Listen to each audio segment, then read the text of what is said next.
Welcome to another edition of the Gridiron Report. I'm Jarret Johnson, and I'm joined by the Mighty Joe Yeager. Mighty Joe, man, we had Big 12 media days, earlier this month. We have fall camp coming up in the beginning of August. There's actually a lot of optimism at least more optimism surrounding the football program than there has been in quite some time, to be quite honest. So I guess just where are you overall as we're about to get this thing all kicked off again? Yeah, I mean,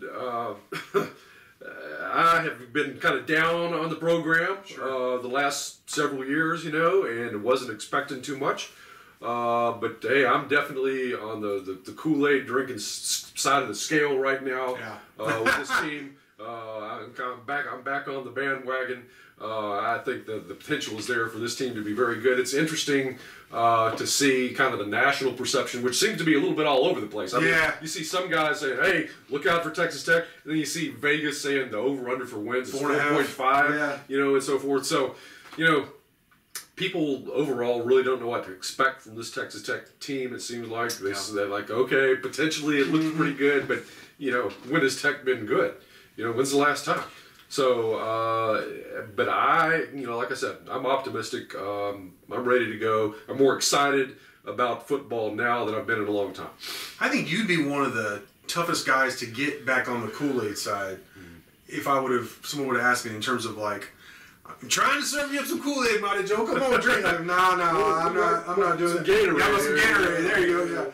Yeah. Not a sponsor, but unfortunately, but no, you're a really good gauge for me in terms of like where is like most Texas Tech fans in terms of being a Lubbock guy, long-time Tech fan, all that, seeing the ups and downs, mostly downs here recently of Texas Tech football, and especially in comparison with all the success of the other sports here on campus recently. But I think the main reason for optimism, or one of the main reasons for optimism, is the talent infusion at the quarterback position. Wouldn't you say? Yes. And that's one of the things like I heard at Big 12 Media Day, what's going on with the quarterback competition. And I was kind of like trying not to roll my eyes too hard because to me, Mighty Joe, and I think you agree with me on this, the competition begins and ends with Tyler Shough, who came in from Oregon. Well, what do you think about him? Yeah, that's the guy. And that's, to me, his committing to Texas Tech was what totally flipped the script, as they say, for this team, and sort of my view of the upcoming season. Because, frankly, before he came in, I was worried about the quarterback position, as a lot of people were. Including Coach Wells. Including Coach Wells. That's why they brought him in. That's not hearsay. Yeah. Right. So that just changes the complexion completely. Yeah. And, you don't bring in a guy like this to be... he's the savior, and he's not going to come in here and sit on the bench. So this is the guy at quarterback, and I think he can make all the difference. Yeah, Coach Wills told me that he recruited Tyler Shough harder than he's ever recruited anybody in his life. It was like a week.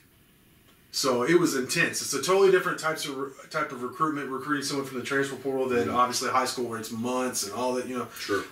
For one, the guys just know what they want. They're older, they're not, like we interviewed Tyler Shough on the radio and had an interview on Inside the Red Raiders, and he told me flat out, look, the difference is, I went to Oregon because they have all the fluff, the great facilities and the uniforms and all that. He said, I'm going to Tech because there's an opportunity and I like what the coaching staff, like what they laid out for me, the plan for me. So, that makes sense. He looked really good in spring. I'm going to be honest, all those quarterbacks look better than most of the quarterback play we've seen, whether it be Jet Duffy or Alan Bowman or go down the list, Nick Shimonek. All those quarterbacks looked better than those previous guys. Even Henry Colombi, I was pleasantly surprised. I talked with Coach Colombi about him. I went to maybe 11 of those practices, Joe, of the 15, because they were very gracious with the access. And Colombi, I don't think I saw him throw a bad ball. I was shocked. And Coach Colombi, because we weren't there for the entirety of those practices, but he agreed with me publicly. He said, in a press conference, he was great. And great's a big word. You think about that. He didn't say he was good. He said he was consistent. He was consistent, and he was great throughout spring. So Colombi didn't do him harm to his chances. But I think there's just some things with Shough's arm strength that Colombi just can't provide. He just doesn't have it. And you see that when teams play like Oklahoma, and you see like a Spencer Rattler, where, defensive coordinator is trying to shade coverage to a certain side of the field, thinking, okay, this quarterback, surely he's not going to be able to consistently hit targets across the hash, across the field, 50 yards downfield. Well, Spencer Rattler can. And that's the kind of guy that Tyler Shough is. He has that ability. Now, will he? I don't know. And then you throw in Donovan Smith, Behren Morton, and Behren Morton had some growing pains, of course, but man, his arm talent was on display. His leadership, some of the things I saw, very cool. And Donovan Smith has the opportunity to be a player down the line. So I feel a lot better about football. Yeah, the football program because of that. Right, and yeah, it's not just Shough. I mean, now you have some what looks like quality depth there as well. Yeah. So, and you need that at the quarterback position. Guys get a little bit dinged up. And, we've seen that here recently. So it just happens. And I think it's interesting with Donovan Smith and Colombi. In some ways, we were kind of opposite on this because I think last year I was a little bit higher on Colombi than you were, and I wasn't as convinced by Donovan Smith as you were. Right. Now, after having seen the spring saw him play. Yeah. I'm like, okay, I see what Jarret's talking about when it comes to Donovan Smith, and now you're like, okay, well, Henry Colombi, maybe this guy is all right, Yeah. So that's true. I think you got two really good, very different types of backup quarterbacks there.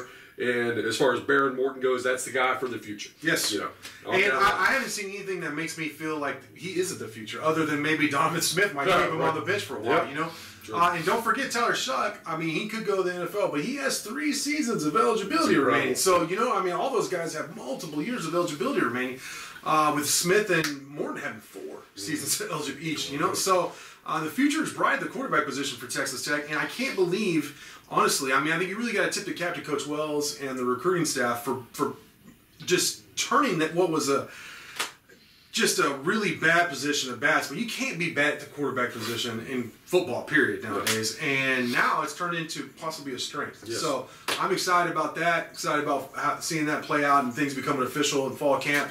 And then, of course, the season kicking off. So, Mighty Joe, man, great stuff from you as always. Thank you all for watching, and until next time.